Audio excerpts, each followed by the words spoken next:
स्वागत है आपका आज के इस खास पॉडकास्ट में। हमारी ये प्रार्थना है कि आप इसके द्वारा आशीषित हों।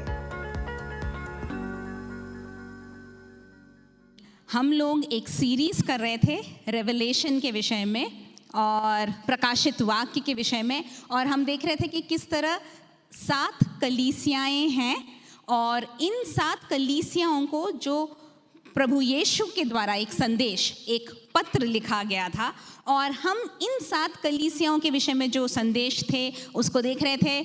और अब हम फाइनली उसके अंत में आ गए हैं और आखिरी के 2 जो बचे हुए हैं, आखिरी की जो 2 कलीसियाएं थी उसके लिए क्या संदेश है वो हम आज सीखेंगे। लेकिन इसके पहले कि वचन में जाएं, मैं पूछना चाहूँगी कि आज प्रभु की आराधना में कितनों ने उसकी उपस्थिति को महसूस किया जी। जब हम गा रहे थे वो गीत, तो मैं इसलिए कहना चाह रही हूँ कि ये रिलेटेड है। जब हम वो गीत गा रहे थे कि चाहे हमारे हम जो हमारे दुश्मनों से घिरे हो, शंका हमारे मन में हो, तब भी हम क्या करेंगे, प्रभु के नाम को ऊंचा उठाएंगे। हमारे जीवन में मुश्किलें आती हैं, जब हम इन कलीसियाओं को पढ़ते हैं तो वो कलीसियाएं जो हर परेशानी के मध्य में भी प्रभु के नाम को उठाती रहीं, वो कलीसिया को प्रभु यीशु ने उनका प्रोत्साहन किया और उनकी बड़ाई की। तो हम प्रभु के लोग, हमारे जीवन में मुश्किलें आएंगी, चाहे कुछ भी हो जाए, लेकिन प्रभु हमारे साथ है, वो हमें चलाता है। तो आइए इसके पहले हम वचन में अध्ययन में जाएं, अपने आंखों को बंद करें और मांगे कि आज वो हमसे बातचीत। Hallelujah, hallelujah. स्वर्गीय पिता परमेश्वर, प्रभु हम आपके सिंहासन के सामने अपने आप को समर्पित करते। प्रभु जी, हम आपके बच्चे हैं और हम जानते हैं कि जब हम आपकी उपस्थिति में आते हैं तो आप हमारी स्तुति, हमारी आराधना, हमारी प्रार्थना को ग्रहण करते हैं प्रभु। लेकिन हम सिर्फ आपके वचन को सुनने वाले नहीं, आपके वचन के अनुसार जीने वाले बनना चाहते हैं। आपकी उपस्थिति को यहाँ भेज, पवित्र आत्मा का सामर्थ्य यहाँ उतरने पाए। प्रभु यीशु, हम हर एक से बातचीत करें। मेरे मुख को आप अपने पवित्र आत्मा के सामर्थ्य से भरिए, ताकि वो वचन जो आप हम तक पहुँचाना चाहते हैं, हर एक तक पहुँचाना चाहते हैं, वो आए। हर भटकाने वाली आत्मा को, हर चिंता को यीशु के नाम में दूर करते हुए, हमारे मनों को आपके वचन पे लगाते हुए, इस विनती को यीशु के नाम में मांगते हैं। आमेन और आमेन। जैसे मैंने आपसे कहा था कि हम लोग 7 कलीसियाओं के विषय में पढ़ रहे थे, और अभी तक हमने देखा कि किस तरह प्रभु यीशु ने, ये जो कलीसियाएं थी तुर्की में थी, टर्की, आज के टर्की में, लेकिन उसको उस ज़माने में कहा जाता था एशिया कहा जाता था। और हम जो आज आखिरी पढ़ेंगे फिलडेल्फिया और लौदीकिया की कलीसिया, तो आज हम सुनेंगे लौदीकिया और फिलडेल्फिया की कलीसियाओं को क्या प्रभु ने बताया था। जस्ट एक रिकैप के लिए जो पहले नहीं जुड़े हमारे साथ, इन 7 पत्रों में जो यीशु ने हर एक कलीसिया को लिखा, वैसे पत्र सुनते हैं तो क्या, लेटर है ना। आज के ज़माने में शायद लेटर राइटिंग हमारे बच्चे नहीं जानते हैं, उन लोगों को सिर्फ उनके लिए जब तक वो पैदा हुए थे ईमेल्स, अब तो ईमेल्स भी चले गए, सब कुछ व्हाट्सएप, फेसबुक, जो भी मैसेज भेजना होता है सीधे वीडियो कॉल होती है। लेकिन एक टाइम था कि हाँ, इंग्लैंड लेटर लिया जाता था, लिखा जाता था, उस पर स्टैंप लगाकर पोस्ट किया, फिर 10-15 दिन बाद, 1 महीने बाद वो पहुंचता था। प्रभु यीशु ने भी एक संदेश भेजा, और उन्होंने इंग्लैंड लेटर के थ्रू नहीं भेजा, उन्होंने जो यूहन्ना, जो उनका चेला था, उसको एक डायरेक्ट एक संदेश पहुंचाया। और क्या ये संदेश सिर्फ वो 7 कलीसियाएं जो हमने देखी थी स्क्रीन पे, सिर्फ उनके लिए थी?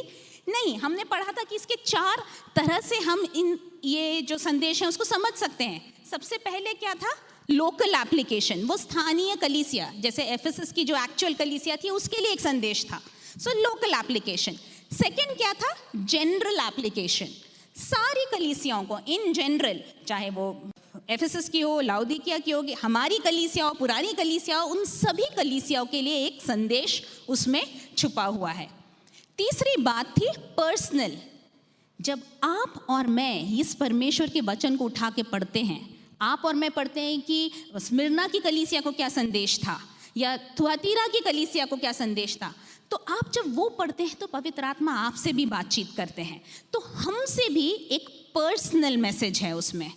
और चौथी बात क्या देखी थी, एक प्रॉफेटिक मैसेज है, एक भविष्यवाणी के विषय में एक मैसेज दिया हुआ है। ये प्रोफेटिक को क्या कहते थे? एक्चुअली अगर आप देखें तो ये जो 7 कलीसियाएं हैं, ये एक्चुअली चर्च हिस्ट्री को दिखाता है। ये मैं पहले बता चुकी हूँ, कलीसिया की हिस्ट्री को बताता है। और मैं ये फिर से इसलिए दोहरा रही हूँ कि आखिरी बार हम पढ़ रहे हैं, लेकिन इसके बाद जब भी आप वचन में ये 7 कलीसियाओं के बारे में पढ़े तो आप उसको उस तरह रिलेट कर कर समझ सकें, है ना। तो इसलिए जस्ट रिपीट कर रही हूँ। सबसे पहले क्या, एफिसस की कलीसिया क्या थी? प्रेरितों के समय की कलीसिया, पहली शताब्दी का था। दूसरे स्मिरना की कलीसिया हम बोलते हैं सताई हुई कलीसिया, द परसिक्यूटेड चर्च, बहुत सताव फेस किया 2री शताब्दी से 4थी शताब्दी तक। फिर थी परगमम की कलीसिया। यहाँ पर क्या हुआ, इन्होंने दुनिया के साथ क्या कर लिया, एक सांसारिकता के साथ समझौता कर लिया। It was like a worldly church. उसके बाद हम देखते हैं थुआतीरा की कलीसिया और थायतीरा। ये वो समय था, 4थी शताब्दी से शुरू होता है, जब कलीसिया में बहुत से रीति रिवाज आ गए कि आप सीधे, बाइबल सबके हाथ में नहीं था, सिर्फ कलीसिया में चर्च में रखा जाता था, प्रीस्ट वहाँ पढ़ते थे, आम आदमी उसे पढ़ नहीं सकते थे, लैटिन भाषा में था। तो ऐसे बहुत से नियम, परमेश्वर से प्रार्थना नहीं कर सकते, मीडियम्स बने हुए थे, ऐसे रास्ते, तो ऐसे बहुत से रीति रिवाज आ गए। सरदिस की कलीसिया जो है वो दिखाती है वो प्रोटेस्टेंट रिवाइवल को, ये रीति रिवाज से एक उसके बंधन को तोड़कर बाहर निकलने की उसको। किंतु क्या हुआ, ये बाहर तो आए, एक रिफॉर्मेशन के साथ आए, कुछ सालों में वह भी कुछ अपने नियमों के अधीन हो गए कि इसी तरह आराधना करना है, आना है, गाना है, बैठना है, खड़े होना है, तो उधर भी वही चीज़, वो ठंडापन आ गया। फिर थी फिलाडेल्फिया की कलीसिया जो आज हम देखेंगे। फिलाडेल्फिया की कलीसिया एक्चुअली एक मिशनरी चर्च को दिखाता है जो दूसरों तक परमेश्वर के वचन को सुनाना और बांटना चाहते थे। और फाइनली लाउडीसिया या लौदीकिया की कलीसिया, ये है जो modern church, the 20th century church के विषय में जो दिखाता है। और हम देखेंगे कि परमेश्वर का वचन हर एक कलीसिया को क्या बताता है। इसके जो पहले थे एफिसस, स्मिर्ना और परगमम, ये बीत गए, वो कलीसिया का काल खत्म हुआ। लेकिन थैतीरा, सरदिस, फिलाडेल्फिया और लाउडीकिया की कलीसिया आज भी अलग अलग जगहों में हम देख सकते हैं इस तरह की कलीसियाओं को। तो हम से परमेश्वर की एक वाणी है जो प्रभु हमसे कह रहे हैं। ओके, एंड जल्दी से हम देखेंगे कि हर लेटर, हर एक संदेश में जीसस ने एक ही पैटर्न फॉलो किया। लिखने का स्टाइल सेम था लेकिन शब्द अलग थे। हर एक कलीसिया को शुरुआत कैसे करते थे? जैसे हम भी डियर किसी के नाम पे चिट्ठी लिखते तो सबसे पहले अपना जिसको लिख रहे हैं लिखते, तो सबसे पहले प्रभु यीशु क्या कहते थे कि और इस कलीसिया को लिख, तो टू द पर्सन या टू द चर्च सबसे पहले। उसके बाद क्या था, यीशु अपने विषय में एक प्रकाशन देते हैं कि हम भी एंड में लिखते हैं अपना नाम, लेकिन यीशु यहाँ पे स्टार्टिंग में अपने विषय में एक खास बात बताते हैं। और हर कलीसिया को, ये सबसे सुंदर बात है, आप अगर पढ़ेंगे 7 लेटर्स में 7 जगह यीशु ने अपने विषय में अलग अलग बातें बताई हैं। और वो क्यों अलग है? क्योंकि उनकी जो प्रॉब्लम है उससे रिलेट करके यीशु ने अपने आप को प्रकट किया है। तीसरी बात, अपने विषय में बताने के बाद फिर क्या किया, उनकी अच्छाइयों को, ओके, उनके जो भी अच्छाइयाँ थी, कमेंडेशन या व्हाट्स गुड, वो बताया। अब ये कमेंडेशन में करने के बाद नेक्स्ट वाज उनके अंदर कोई कमियां थी या बुराइयां थी तो वो बताया। जैसे अगर आप सोचेंगे कि एनुअल, आप जितने ऑफिस में काम करते हैं जानते हैं, एनुअल रिव्यू के टाइम पे या एनुअल इंक्रीमेंट के टाइम पे आपको अपने बारे में बताना पड़ता है। फिर आपका बॉस आपको इंक्रीमेंट या प्रमोशन कैसे मिलता है कि आपको एक फीडबैक मिलता है। And usually it is said कि मैनेजमेंट टैक्टिक्स की एक बात है, मैंने सुनी है कि कभी भी सीधे नेगेटिव फीडबैक से शुरू नहीं करना चाहिए। स्टार्टिंग में कुछ भी नहीं हो तो एक अच्छी चीज़ उसके बारे में ढूंढ ढांड के बोल दो और उसके बाद बुराई जितनी करनी है कर लो। तो लेकिन हमारा प्रभु ऐसा नहीं है कि वो कुछ भी ढूंढ कर बोले, वह ऐसा परमेश्वर है जो सत्य है। तो हर एक कलीसिया को एक रियल फीडबैक प्रभु यीशु ने दिया। जहाँ पर अच्छाइयाँ थी वहाँ अच्छाइयाँ बोली, जहाँ बुराइयाँ थी वहाँ बुराइयाँ बताई। लेकिन बुराइयाँ क्यों बताई? क्यों? परमेश्वर का वचन तो कहता है there is no condemnation for those who are in Christ Jesus, जो प्रभु में हैं उनके लिए कोई न्याय की बात नहीं है। तो लेकिन बुराइयां इसीलिए बताई, गलतियां इसीलिए दिखाई कि प्रभु चाहते हैं हम सुधरें, हम जिस गलत में हैं उसमें से बाहर निकले। तो इसलिए वो था। उसके बाद एक वर्ड ऑफ एनकरेजमेंट, ये सब बताने के बाद एक वर्ड, प्रोत्साहन का एक शब्द, प्रोत्साहन देने के बाद बताया कि तुम्हारा ये प्रतिफल है, there is a reward for you in heaven. यदि तुम दृढ़ बने रहोगे तो स्वर्ग में तुम्हारे लिए एक बहुत बड़ा प्रतिफल है। और आखिरकार एक आज्ञा के साथ वो अंत करते हैं।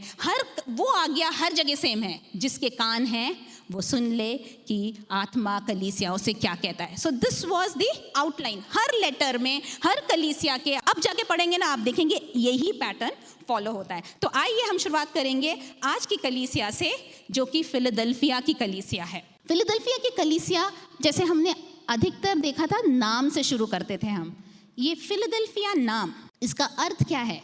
फिलोस या फिला, आप लोग ने सुना होगा। Phila shows love, phobia shows fear, है ना। फोबिया कहीं भी है तो हम बोलते हैं कुछ डर से एसोसिएटेड है। Phila means love and philos and delphos का मीनिंग है ब्रदरली। तो फिलोस शोज एक्चुअली भाइयों में जो प्रेम होता है, भाइयों में प्रेम होता है। और इस जगह का नाम कैसे आया? एक्चुअली इसके पहले हमने जो कलीसिया पढ़ी थी परगमम, परगमम का एक राजा था जिसका नाम था एटलिस II। उसके भाई का नाम था यूमेनिस। तो उसने अपने भाई के लिए, वो बहुत प्रेम करता था अपने भाई से, और उस राजा ने अपने भाई के वो प्रेम के खातिर उस सिटी का नाम फिलाडेल्फिया रखा, उस शहर का नाम फिलाडेल्फिया रखा। और उनका क्या एम था इस सिटी को रखने के लिए? वो चाहते थे कि इन लोग ग्रीक एम्पायर के लोग थे, तो वो चाहते थे ग्रीक एम्पायर को और फैलाएं as a missionary outpost for the Greek empire. जब मैंने पहली बार ये पढ़ा मिशनरी आउटपोस्ट, मुझे लगा यार ये वचन के सुसमाचार सुनाने थे क्या, उससे रिलेटेड है क्या? लेकिन बाद में पता चला नहीं, उनका एम था कि यूनानी वो जो कल्चर है उसको और स्प्रेड करें, और उसके लिए उन्होंने ये सिटी को रखा था। इसके अलावा हम पढ़ते हैं अब कलीसिया के विषय में। आखिरकार ये फिलाडेल्फिया की कलीसिया के बारे में क्या सुना है?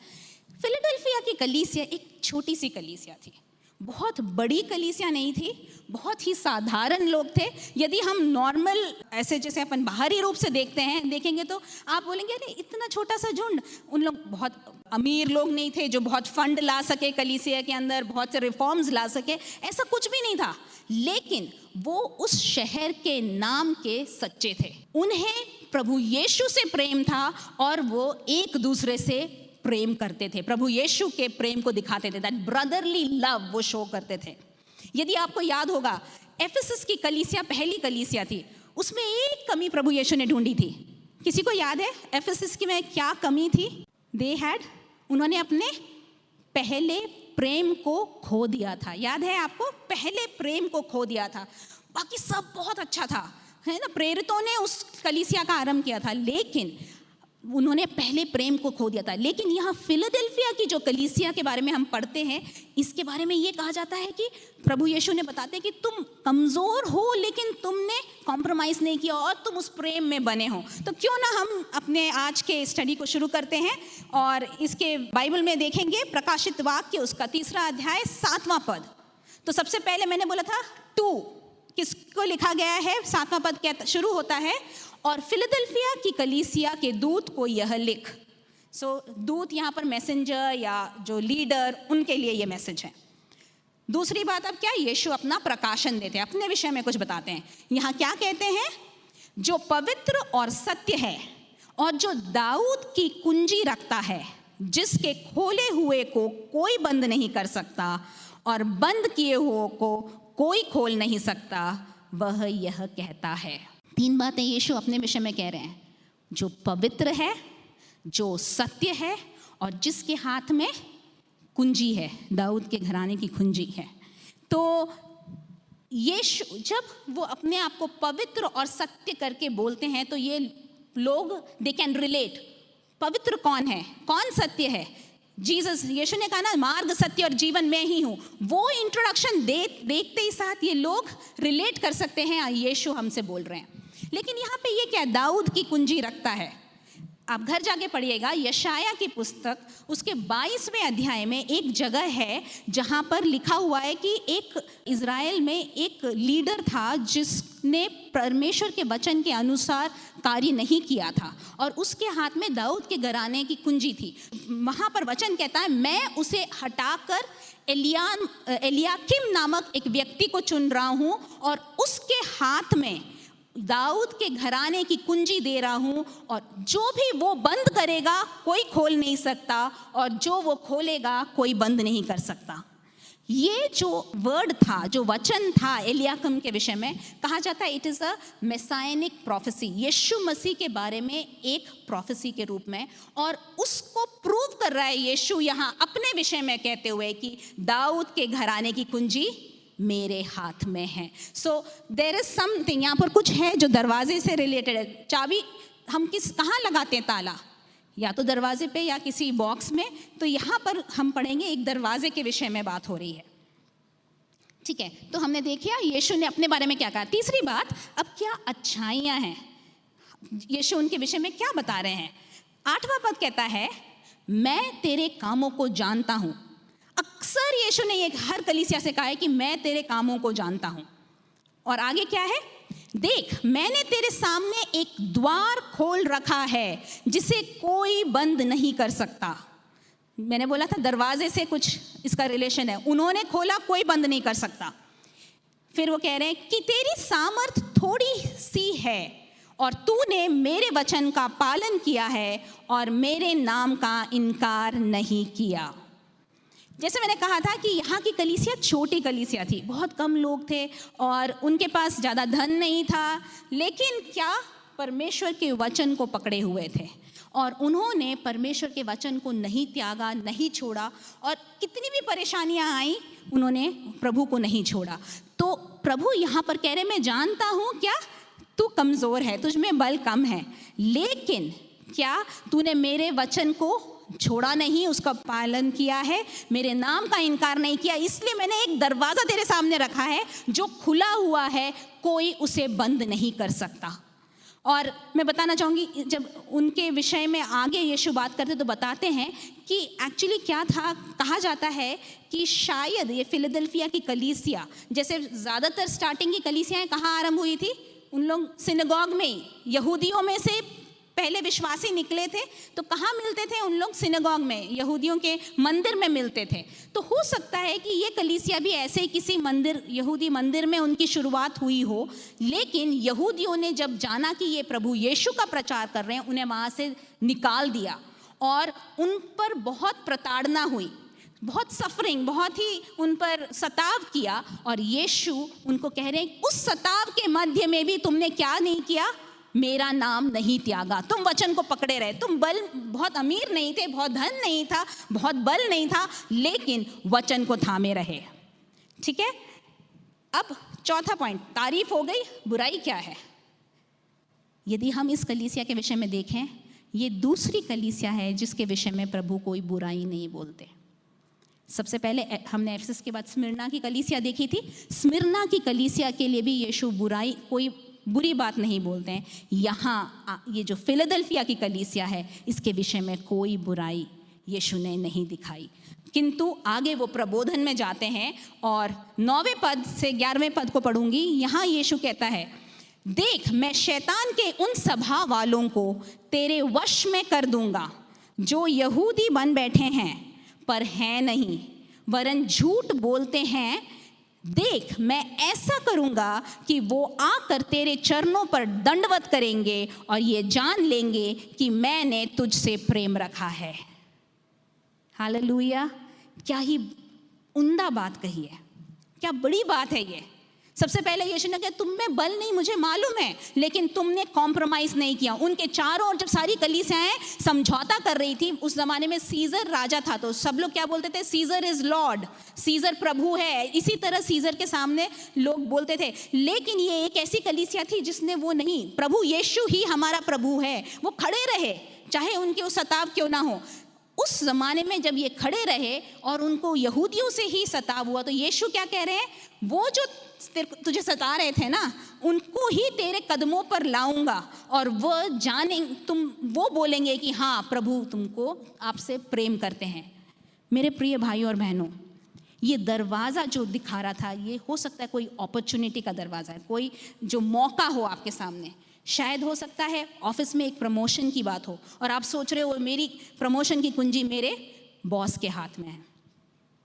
नहीं, हमारा प्रभु कहता है कुंजी मेरे हाथ में है। जिसे मैं खोलता हूं कोई बंद नहीं कर सकता, जिसे मैं बंद करता हूं कोई खोल नहीं सकता। यदि आप सोचते हैं कि अगर मैं अपने बॉस को खुश कर दूंगा तो मुझे प्रमोशन मिल जाएगा, यदि मैं ऐसा करूंगा उनको खुश कर दूंगा तो मेरी जिंदगी में आसान आराम आ जाएगा, मेरे भाइयों और बहनों प्रभु का वचन ये है, कुंजी मेरे हाथ में है। तुम समझौता मत करना, तुम वचन को पकड़े रहना। तुम्हें लगेगा तुम्हारे पास बल नहीं है, लेकिन आज जो तुम्हारे विरुद्ध गलत बातें बोल रहे हैं, हो सकता है कोई झूठे इल्जाम लगाए जा रहे हो, आप में बल नहीं है उनका सामना करने का। प्रभु का वचन कहता है, जैसे फिलदेल्फिया की कलीसिया को उन्होंने कहा कि मैं उनको लाऊंगा और वो तुम्हारे कदमों पे आके गिरेंगे और कहेंगे हाँ प्रभु तुमसे प्रेम करता है।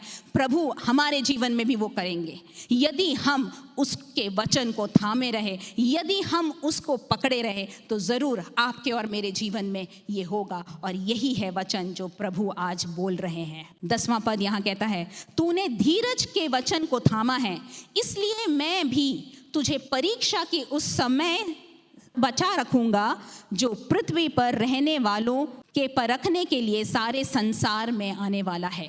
एक तो क्या बोला, जो तुम्हें सता रहे थे वो तेरे कदमों पर आ गिरेंगे।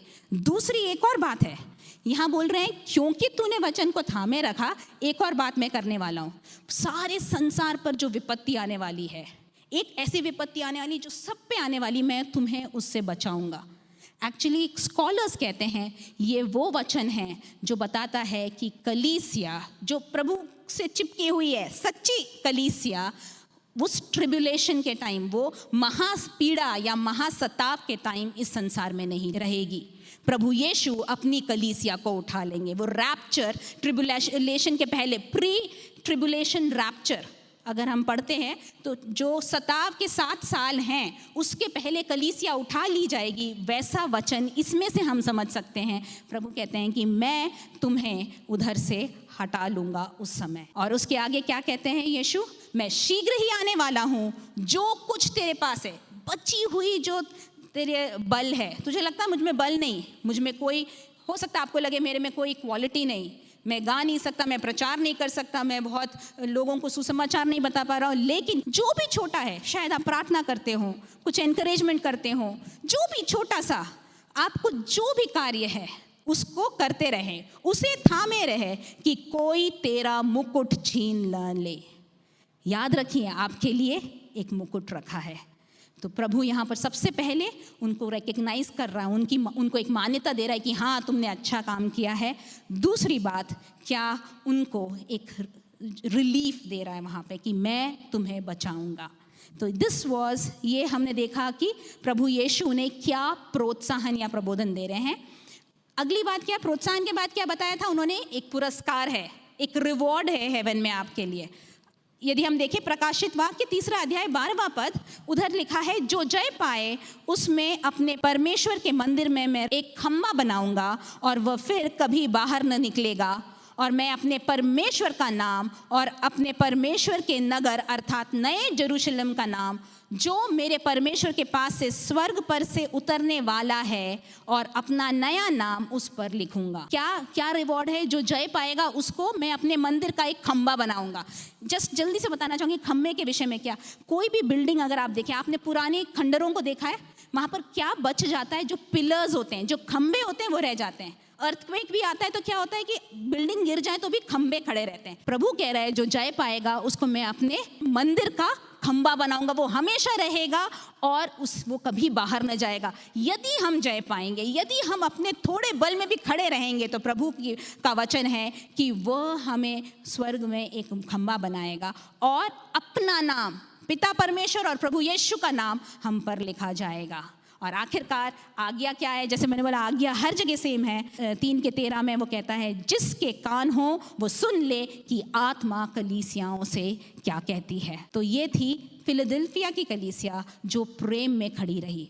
और आखिरी कलीसिया जिसके विषय में हम सीखेंगे वो है लौदीकिया की कलीसिया। लौदीकिया की कलीसिया इज द मॉडर्न चर्च। तो आपको लगता है कि अगर फिलाडेल्फिया के बारे में इतना अच्छा बोला तो लौदीकिया के बारे में और अच्छा बोला होगा? कैसा लगता है? यस, आज के ज़माने में जो मॉडर्न चर्च है, अगर ऐसा लगता है तो गलत है, क्योंकि लौदीकिया की कलीसिया वो कलीसिया थी जिसके विषय में सबसे बुरा यीशु ने बोला। और जैसे मैंने कहा, बुरा इसलिए नहीं बोला, उनको कंडेम कर रहे थे, लेकिन प्रभु चाहते हैं कि हम सुधरें, अपनी गलतियों से फिरें। तो लौदीकिया की जो कलीसिया, जो आखिरी कलीसिया, लौदीकिया शब्द एक्चुअली आता है लाओस यानी पीपल, और डेकोमर यानी लोगों की, पीपल्स ओपिनियन, आपके जो विचार, आप जो सही समझते हैं।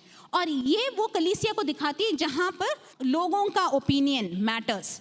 हर एक विश्वासी जो समझता है उसका कोई मतलब डेमोक्रेसी, जैसे हम कहते हैं ना हमारे देश में डेमोक्रेसी है, तो हर एक को हक है। वैसे ऐसी कलीसियाओं में यही इस टाइप के लोग होते हैं कि मैं जो सोचता हूँ, वचन वो कहता है कि नहीं, उससे फ़र्क नहीं पड़ता, लेकिन मैं समझता हूँ ऐसा करना चाहिए तो करना चाहिए। उस कलीसिया को दिखाता है। ये लाओदीकिया का जो शहर है, एक्चुअली देखा जाए सातों जो कलीसियाएं जिनके बारे में कहा गया उनमें सबसे अमीर शहर था, सबसे अमीर था।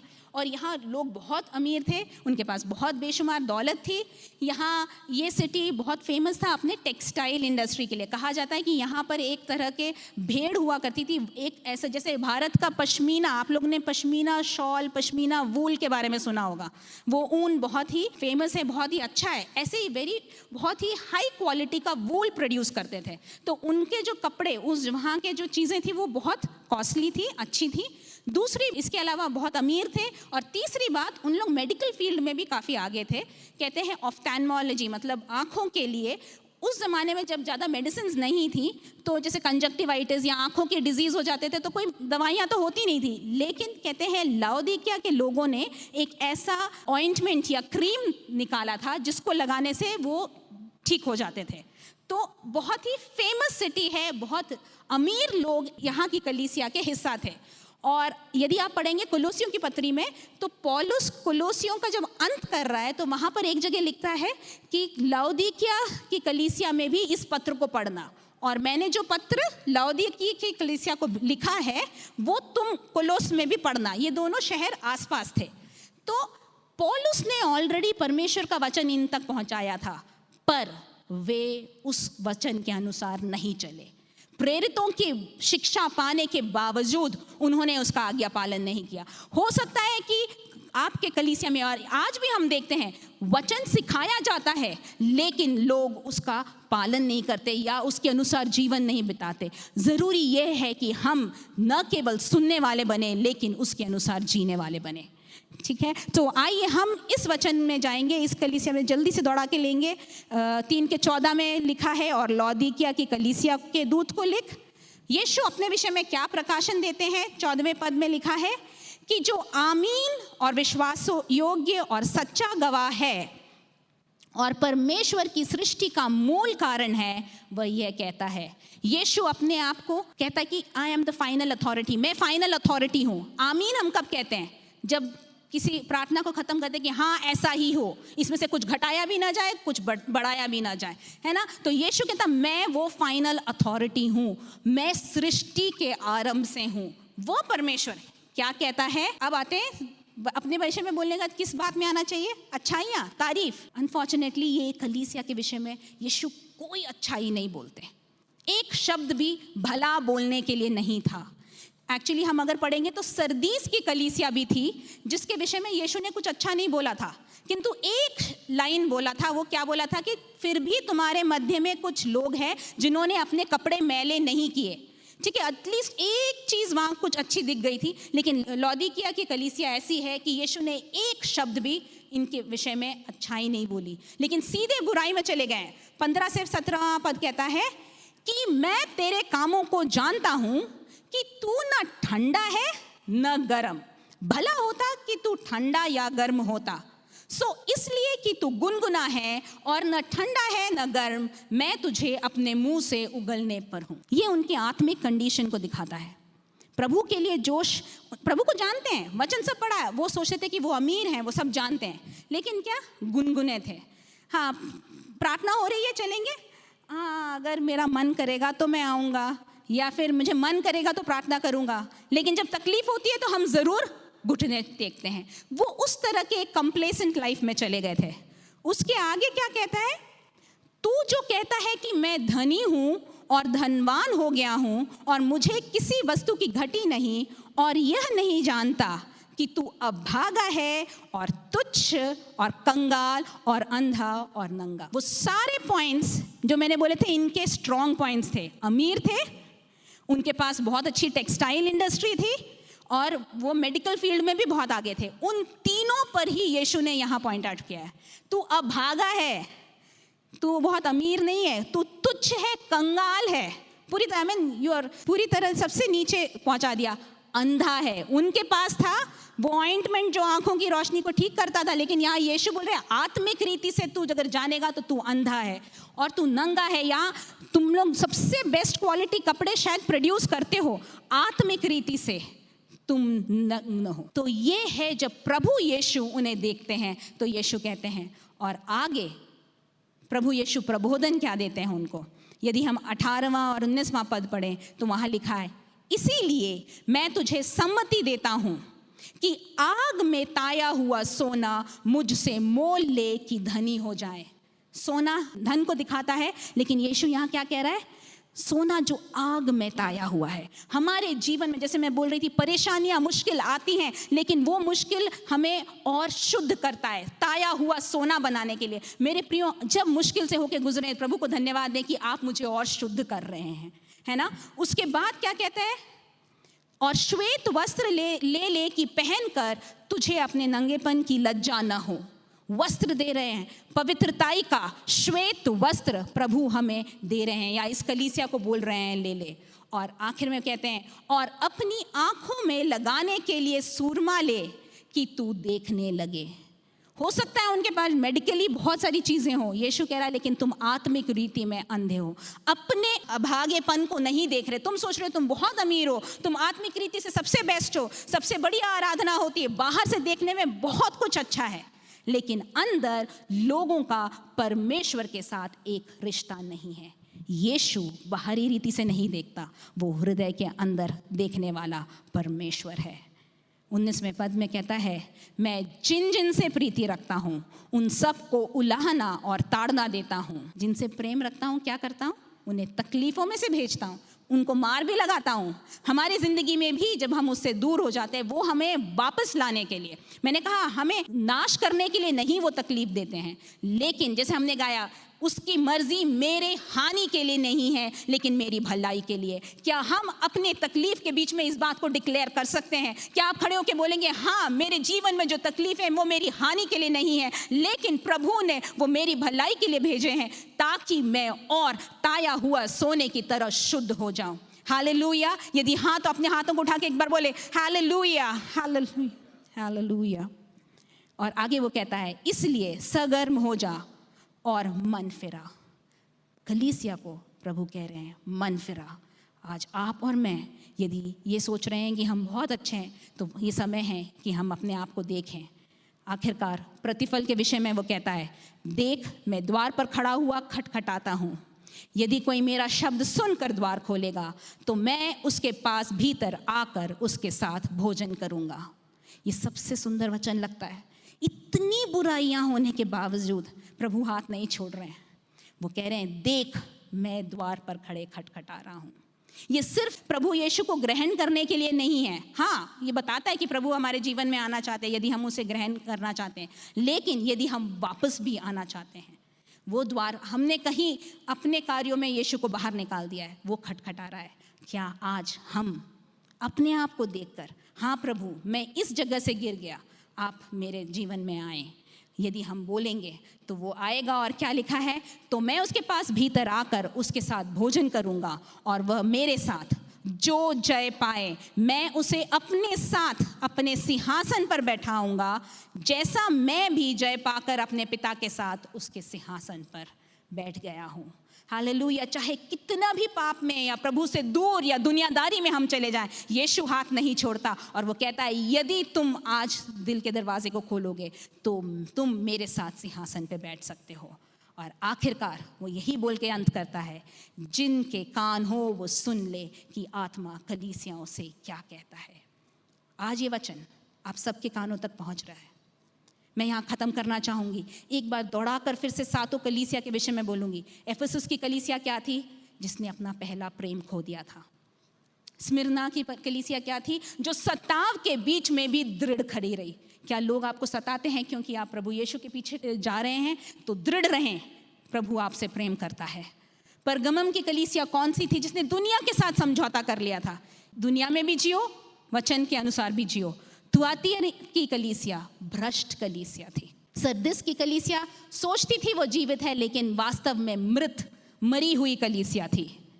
फिलडेल्फिया की कलीसिया प्रेम से भरी विश्वास योग्य कलीसिया, और लौदीकिया की कलीसिया जो गुनगुनी कलीसिया।